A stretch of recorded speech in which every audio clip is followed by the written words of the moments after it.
Yeah, I was on 2 other different ships, Liberty ships they called them. We hauled supplies to England and France, truck, guns, a bit of everything. Okay. And everything during the submarine era, the Wolfpack era, you know. Yeah. So you always had to watch out for those Nazi submarines, right? We had to watch out for submarines. Yeah. Oh, yeah. Did you guys ever blow any up? Did you ever see any of them go? Well, we dropped a few charges, big barrels full of explosives, and you know. Yeah. We knew about. I guess they knew about how deep it was, so they set it to go off that depth, you know. And a lot of stuff would float up to the side if they struck anything, like garbage. The Germans are pretty smart.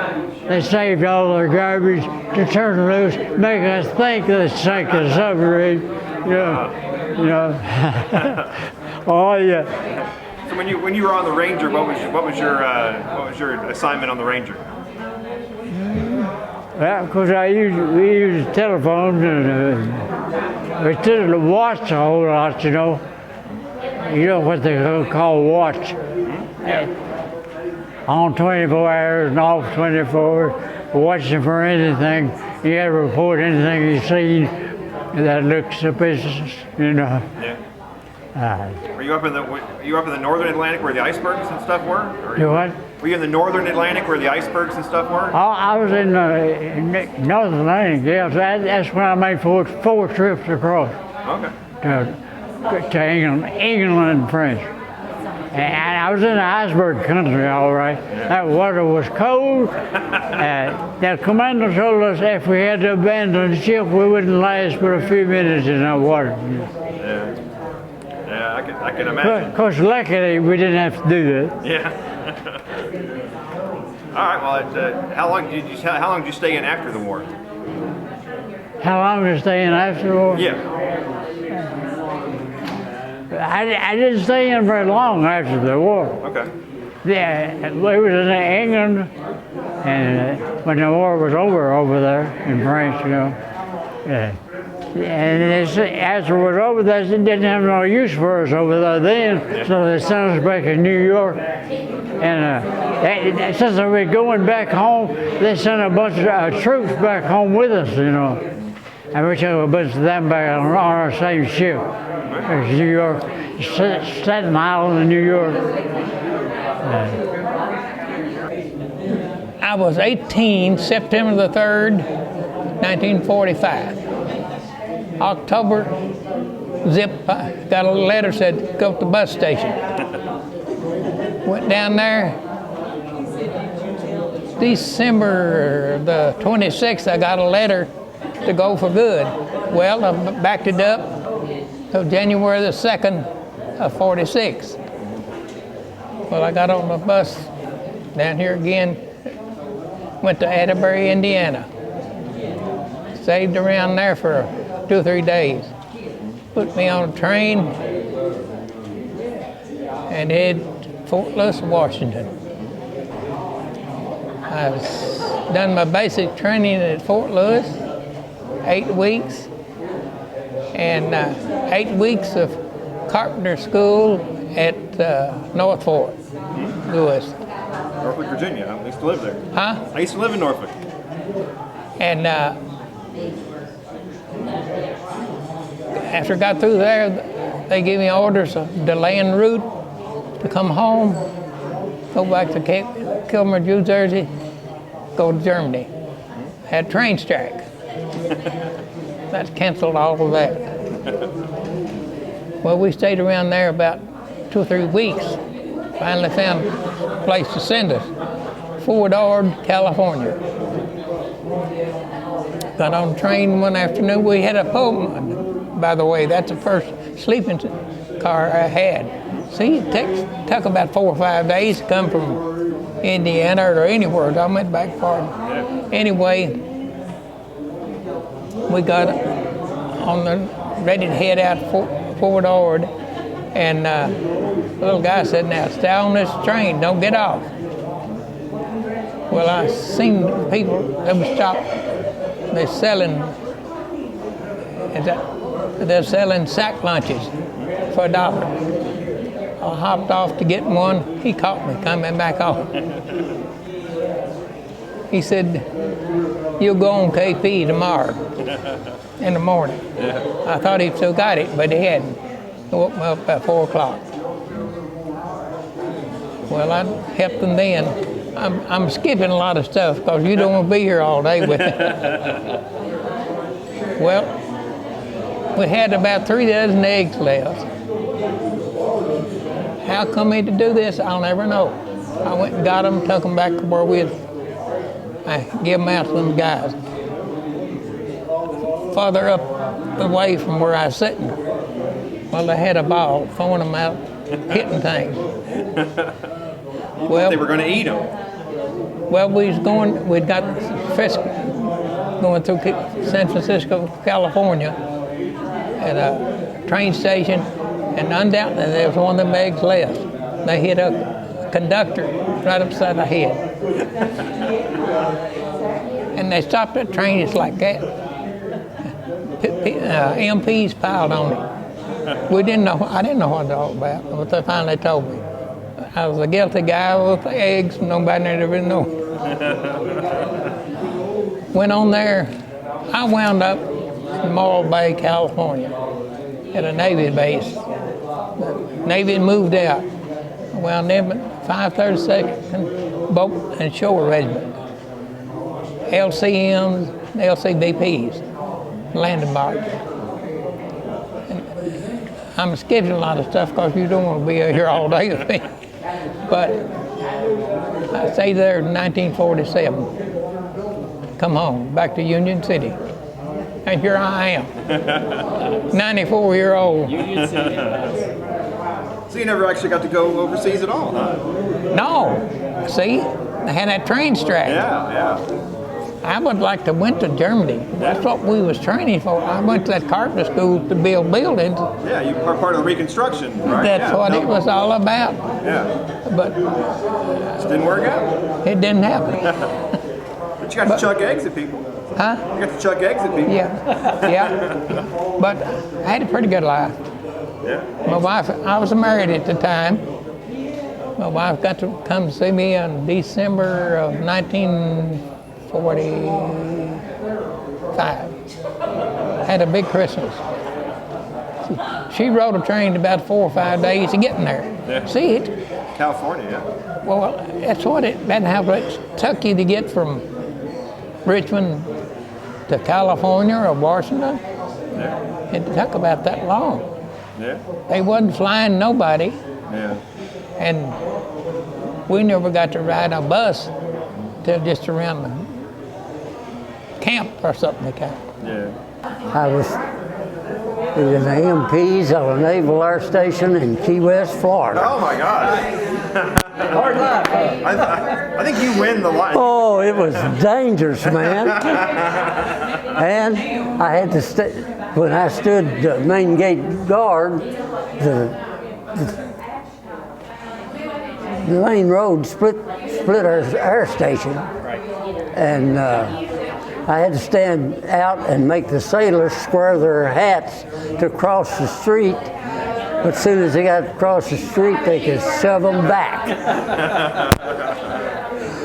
But I had the privilege of winning the base championship and In boxing? basketball. Okay. Yeah, and I had about 4 Kentucky boys on that team, and a former All-American.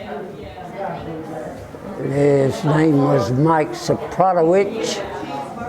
He was from Schenectady, New York, and he made All-American in Michigan in late 40s. So. Okay. Were you drafted too? No, I volunteered, Okay. and I had good friends that I kind of looked up to, that I felt like I wanted to be a Marine, and I've never regretted. I had a drill instructor cruel but fair. Parris Island? Parris Island. Parris Island, South Carolina. But with the prayers of a lot of Baptist women and several Methodists,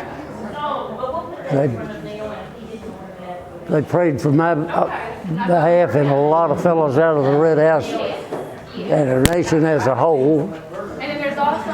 They dropped that big bomb on Japan, and so I served a little over a year in an MP detachment.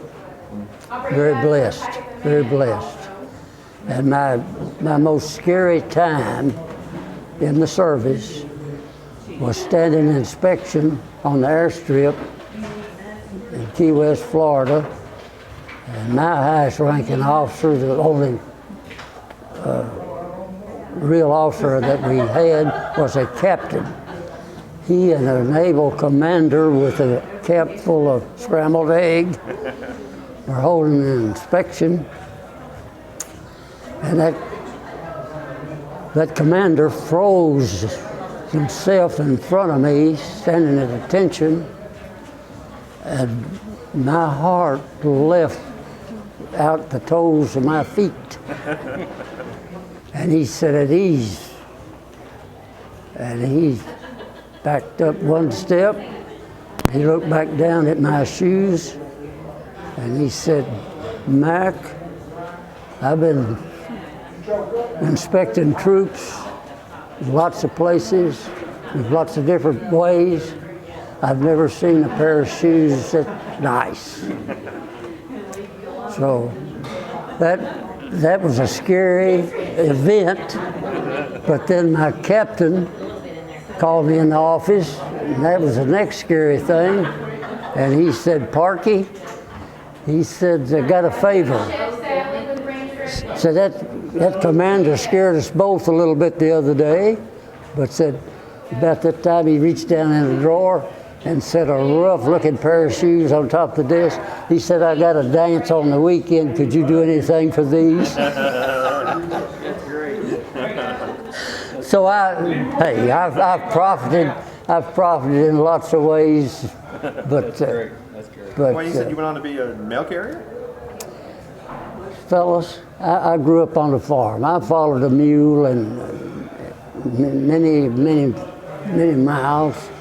By the time I was 18 years old, milked a lot of cows, and I promised myself I won't have a walking job.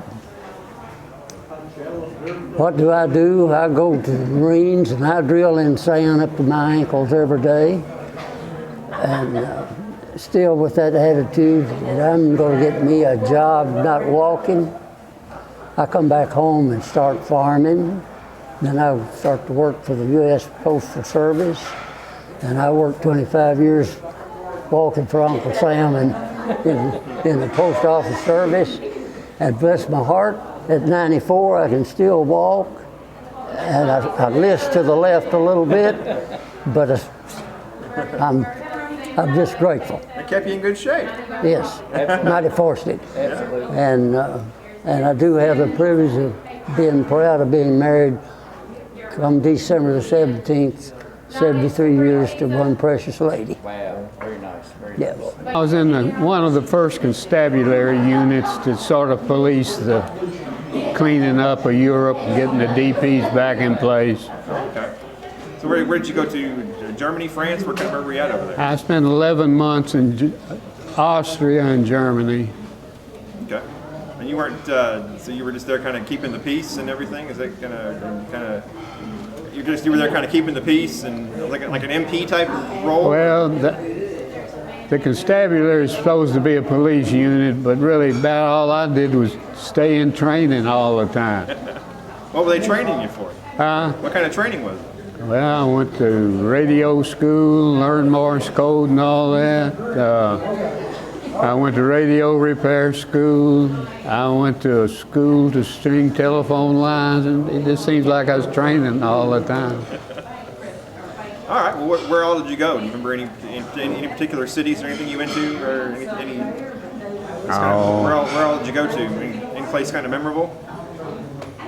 One that I remember a lot was Bad Schallerbach, Austria. That was the first place I went, but it used to be a haven for SS officers. They had natural sulfur spring, nice hotel, which was our billets. But I remember that. Nice Red Cross. And I went to 8-week school while I was there. It sounds like a ski place. It It sounds like a place you go skiing at. You know, I did go skiing in Linz one time. I got up at the top of the hill. It was cold. I'd never been on them before, so I took off. I got about halfway down the hill, and I got to say, how in the hell do you stop this thing? So I fell over sideways and twisted my legs, but that's my only time on skiing. All right. What, after all that training, what did you get into in the civilian world? Oh, I went through Eastern and got a degree in teaching and taught in Madison High here for 7th grade back in 1950. But my annual salary was $1,800. I said, there's got to be a better way. So you changed your mind, huh? Yeah, so during the Korean War, I went to Mississippi, Biloxi, and I taught a 21-week course in basic electronics. Then RCA hired me to do the same thing with the Army. After a year of that, my wife and we liked Richmond, and I didn't like the corporate world. So I came back and started my own business here. Ran it for 37 years. What was that? Kirk's TV and radio service. I remember that. I do remember that. Yeah, I had the RCA, Zenith, and Magnavox franchises. Had a good business for 37 years. It's back when they actually fixed TVs. Now they break them, they just throw them away. That's why I quit. When I started out, I was doing 7 and 8 service calls every day. When I quit, I'd do well to do 2 or 3 a month. Yeah. Wow. Well, see, that training paid off, though, right? Oh, yeah. You thought you were wasting your time over there in Austria, but it paid off. Yeah. At the time, you probably thought, what am I doing here, right? When you're 18, you don't know that much, really. Yeah. Were you drafted or did you enlist? I was drafted. I held off as long as I could. I don't blame you. Tell them about spending time down at Parris Island. Well, I went through boot camp at Parris Island. I was transferred up to New River, North Carolina, and I volunteered for cook and baker school. I was a pretty good cook before I got into service, and went from New River to California, San Diego, went through El Paso and at 113, and our old railroad coach had mohair upholstering on it, very comfortable, especially in hot weather. And we got to San Diego, I stayed there about 4 or 5 months, and went overseas. I was on 3 different islands in the Hawaiian chain: Oahu, Hawaii, and Kauai. Went from there to the Marshall Islands. Inuitak was our stop there. Went from the Marshall Islands to the Admiralty Islands, Marinės. We dropped anchor there at Marinės. While we were at Marinės, we discovered that we were going to the Philippine Islands. And we also, pardon me, also learned that we would be dumped there at Dulag on Lady Island, and General MacArthur would be, he would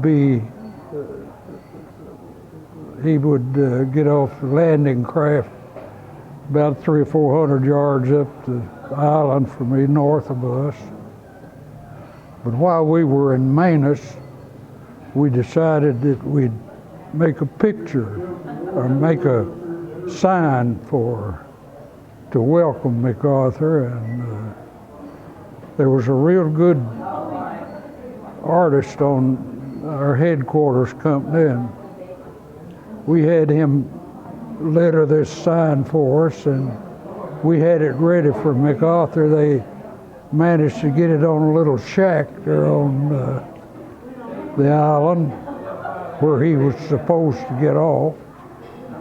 But anyway, he got off, and the sign welcomed him, and the sign said, thanks to a few Marines, MacArthur's back in the Philippines. That little sign made Leatherneck magazine, the official magazine of the Marine Corps, and it was also with Associated Press. So that really got around, and every Marine hereafter, I guess, has heard about it. Very nice. I came back to Guam. I stayed on Guam for about 5 or 6 months, and I had an officers' mess there, and we managed to serve some of the major Marine officers that were in the Philippine or in the Pacific Theater. One of them, one of the officers I remember was Howling Mad Smith. He was a real important general in the Marine Corps. And another one was Chesty Puller. He was a famous general. And The one that was the governor of Alabama. well, the one who was governor of Alabama was my mess officer, and his name was Paul Johnson. Tell them about getting strafed a time or two. Oh, that was in on Lady, the Japanese strafed us, and I had offered this colonel coffee. He had called, motioned for me to bring him some coffee, and I handed the coffee to him, and about the time I got the coffee pot back, he said, "I've been hit." And that bullet had gone through his thigh. And he sat there for a few minutes, and he said, "Well, hell, it's never bled in him. I'm not sure I'm hit." Well, I said, "General, you better, or Colonel, you better go. It'll start bleeding when you stand up." And we got back to Guam. I had real good duty there. We fed all the major officers and were in the Pacific. And I Tell them you won't go back to South Carolina anymore because of Parris Island. no, I wouldn't be welcome there either, I don't guess. Because I gave him the finger when I left. My name is Edward Glenmore Jones, and I was in the U.S. Coast Guard and the Navy in World War II. I was a seaman first class aboard the USS Bangor, Navy ship. We did convoy duty.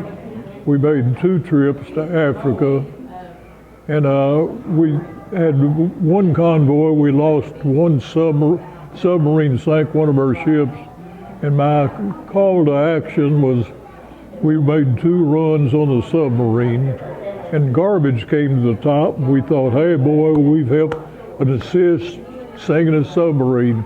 But after the war, I found out right in the archives that we didn't sink the sub, and we celebrated. Of course, we'd celebrate for anything. but the war was ended when I was in Africa, the war with Germany. And then I came around, we was getting geared to go to the South Pacific, and I was in Bremerton, Washington, when the war with Japan ended. And well, it was wonderful. We was on our shakedown cruise. We was about 200 miles off the coast, and we got a call at 3 o'clock in the morning. The submarine off 1 mile off the starboard bow course, I was so excited. I ran down through there and my head hit jumped through a hatchway and my head hit it. I fell flat on my back and I didn't even feel it. I got up and ran up. I had a hatch right under our gun, and I get up there and the lights was blinking between our sub and our ship. It was one of our submarines. So wow, yeah. Got like excited for nothing there, right? It was one of your own, right? Right. But really, the war was interesting. I saw a lot, 3 or 4 different countries, and really, it was an education in itself. I said, made 2 trips to Africa, and then in the United States, I'm all the way down the coast. I'm from Philadelphia, Norfolk, New Orleans, and go on around, come up at San Pedro, and in Panama we stayed there for a month on maneuvers with our submarines shooting at us. And I've seen torpedoes go underneath our underneath our ship. And that was pretty exciting and interesting and hotter than heck. We used to have to sleep in Panama. We had a shelter half, fireproof and rainproof. We used to go topside. It's so damn hot at night. And really, we didn't see much action. I didn't see a lot of action in World War II. And I really, you can't hate to say you enjoyed a war, but when you just do nothing but travel, and I didn't see anybody killed and didn't kill anybody. So, and I lucked out when I came out. I got to be an officer, and I missed out going to Korea. I missed it out because I got in the National Guard. Everybody said, hey, don't get in the Guard. You'll go to war. Well, I got in the Guard, and all the boys I graduated with went to Korea. It was an interesting, really exciting time of life. And when I got off the ship in Bremerton, I got on a troop train that came across to Chicago, and I said, that's got to be the drunkest train that ever came across the United States. And along the way, some of the towns would stop and we'd have a buffet, and some of the towns, they heard we was coming, and just to help the servicemen, they'd have a buffet and we'd all get off the train, and that was wonderful. People treated you wonderful, and I think that Madison County does so much for the veterans, really. Just like I just got 2 brand new hearing aids, and I had another pair that I had for 3 years they gave me. So I said, my hat's off to them. It was Glenmore, it's part of Glenmore's bucket list, was to get as many World War II veterans together as he could get to have a lunch. And voila, we did it, and I want to thank both of you guys. It's been wonderful having you here. That has really added a lot to the lunch. Okay. Well, I'm glad we can document their stories and put it out there. Oh, yes. I mean, it's one of them I never could get a hold of, which I wish I could have. And you all had interviewed him before at the Register, and it was Dewey Mullins. And he's 100 now, and he was a prisoner of war in Germany, which would have been a good story. And then one of the other that became ill this last week was Elmer Lovings, and he was going to come, and he was on the USS Monitor, which was it was an aircraft carrier that had wooden decks in those. And I just can't imagine landing one of those planes on a wooden deck. I can't imagine how that works, but I think he would have had some good stories too if we'd been able to get him here. But he became ill this week and couldn't come. Yeah, that's great though. I was surprised unfortunately, these men of this age group, there's not many of them left. So that's right. To find 11 people. And to be in as good a shape as these guys are still in. Yeah. They're still sharp, and they're good. It's been great, and their support staff is really good too. Yeah, absolutely. That they have. Absolutely. Gotta have a support staff at that age. That's right. Absolutely, it takes it. Like you. That's where it takes a village,